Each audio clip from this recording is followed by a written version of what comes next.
ભાવનગરમાં હવે વેપારીઓને ધંધો કરવો મુશ્કેલ, કારખાનામાં મશીનની ચોરી કરનાર સામે અરજી આપતા વેપારી પર હુમલો। ભાવનગર શહેરના પ્રભુદાસ તળાવ વિસ્તારમાં દોરડા બનાવવાનો વ્યવસાય કરતા ભૂરાભાઈ વિનુભાઈ રાઠોડ નામના અધેડ નવી જોગીવાડ પ્રભુદાસ ચોક પાસેથી પસાર થઈ રહ્યા હતા ત્યારે અલ્પેશ બળદેવભાઈ, જીવાભાઈ બારિયા અને યોગેશ બારિયા નામના શખ્સોએ પાઇપ અને ધોકા વડે હુમલો કર્યો હતો। હુમલાને પગલે ભૂરાભાઈને માથાના ભાગે ઈજાઓ પહોંચતા તેમને તાત્કાલિક સારવાર અર્થે હોસ્પિટલ ખસેડવામાં આવ્યા છે। પીડિતના જણાવ્યા અનુસાર અગાઉ તેમની મશીનની ચોરી થઈ હતી, જે બાબતે તેમણે પોલીસમાં અરજી પણ કરી હતી।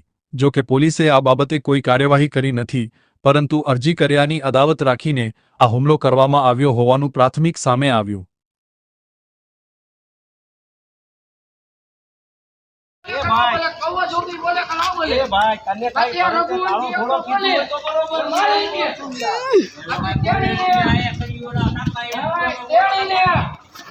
એમાં હું છે ખબર વાતમાં કઈ નથી।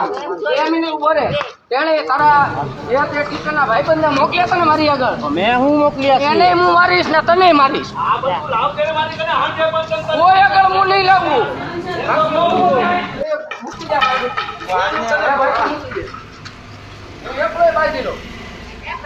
જાવા દે ને હવે બીજું માં અમારું ખોટું નામ આવ્યું છે, મારા બાપુ જ્યાં છે તારું ક્યાં કોઈ નામ આવ્યું છે? આ ભરે એ વિશાલ તું બેઠો તો 15 તારીખે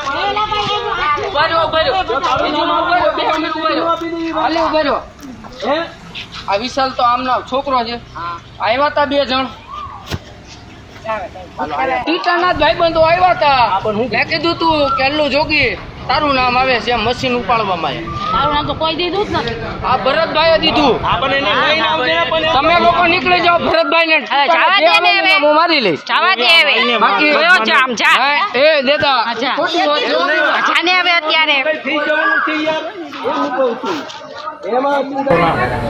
મારું નામ ભૂરાભાઈ વિનુભાઈ રાઠોડ, પ્રભુદાસ ચોક, બાપા સીતારામની મઢુલી કને નવી જોગીવાડ કને નું ટેનામેટ કને હું કાચા દોરડા સૂતરનો ધંધો કરું છું।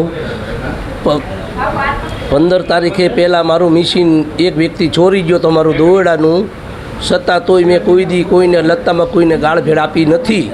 છતાં તોય પાછું મારું અઠવાડિયે પાછું બીજું મશીન મારા કાકાનું ઉસીનું લાવ્યો હતો, એ મશીનની ચોરીને વયો ગયો હતો, પણ એનેથી સેબ ઉપડ્યું નહીં, એટલે કે પાછો વંડીમાં ઠેકીને વયો ગયો ને અમે પછી સવારમાં ગોતવા ગયા તો એ કુંડીમાંથી નીકળ્યું એ મશીન બરાબર।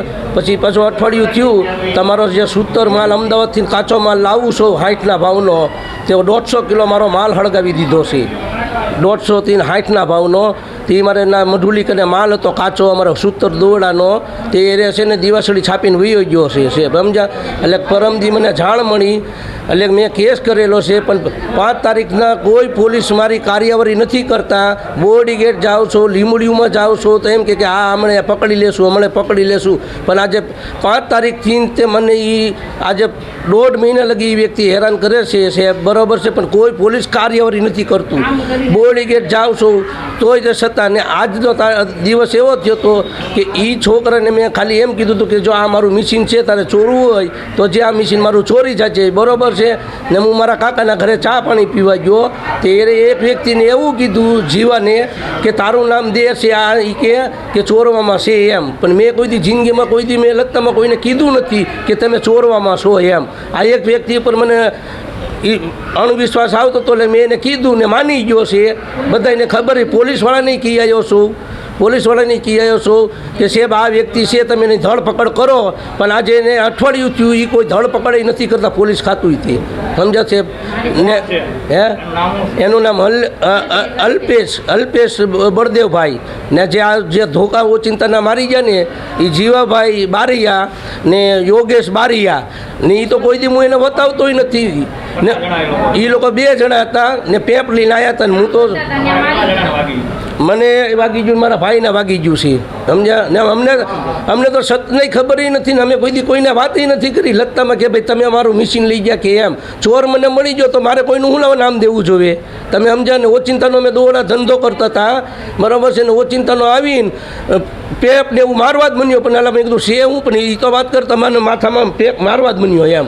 2 એનો ભત્રીજો ને એમ જોવો છે મારે અહીંયા કેટલા ટાંકા આવ્યા છે ને જોવો સમજ્યા તમે।